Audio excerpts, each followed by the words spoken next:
কেমন করে খাবার বানাবো। তো গাইস এখানে হচ্ছে আমার মা আলু কাটছে,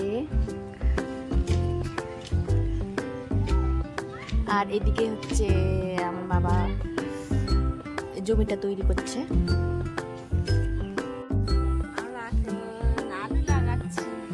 তারপর শিলিগুড়িতে জায়গা করে আছে ওই জন্য খাওয়ার জন্য।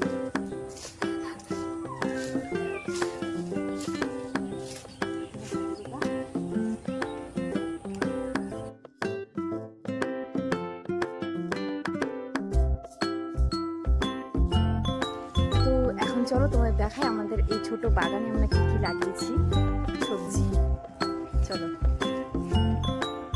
আর এগুলো হচ্ছে মূলা শাক, তার পাশে রয়েছে হচ্ছে পালং শাক, আর এগুলো হচ্ছে সরষা শাক।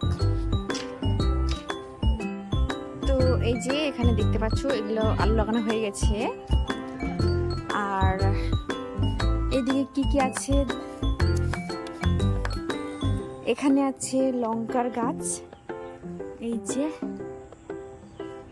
আর এখানে এখানে হয়তো চেনা যায় না ঠিক মতো, এখানে রয়েছে পেঁয়াজের পুল, মানে পেঁয়াজের বীজগুলো লাগানো মানে ছিটানো হয়েছে আর কি। আর এদিকে এটা হচ্ছে আলু। তো এই আলুটা হয়ে গেছে লাগানো অনেকদিন, গাছ বেরিয়ে গেছে এই যে। আর এদিকে রয়েছে পেঁয়াজ, এই যে পেঁয়াজ লাগিয়েছে এখানে।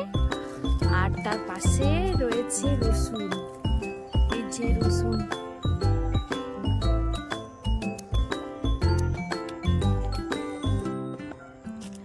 আর তার পাশে রয়েছে এখানে একটু ধনে পাতাগুলো এখন বড় বড় হয়নি, হবে আরো।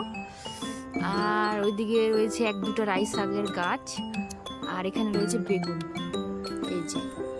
বেশি না, যতটুকু পেরেছি, যতটুকু জায়গা আছে অতটুকুতে লাগিয়েছি, অল্প অল্প করে বাড়িতে খাওয়ার জন্য আর কি। তো আমাদের এই ছোট্ট বাগানটা তোমাদের কেমন লাগে অবশ্যই কিন্তু কমেন্ট করে জানাবা।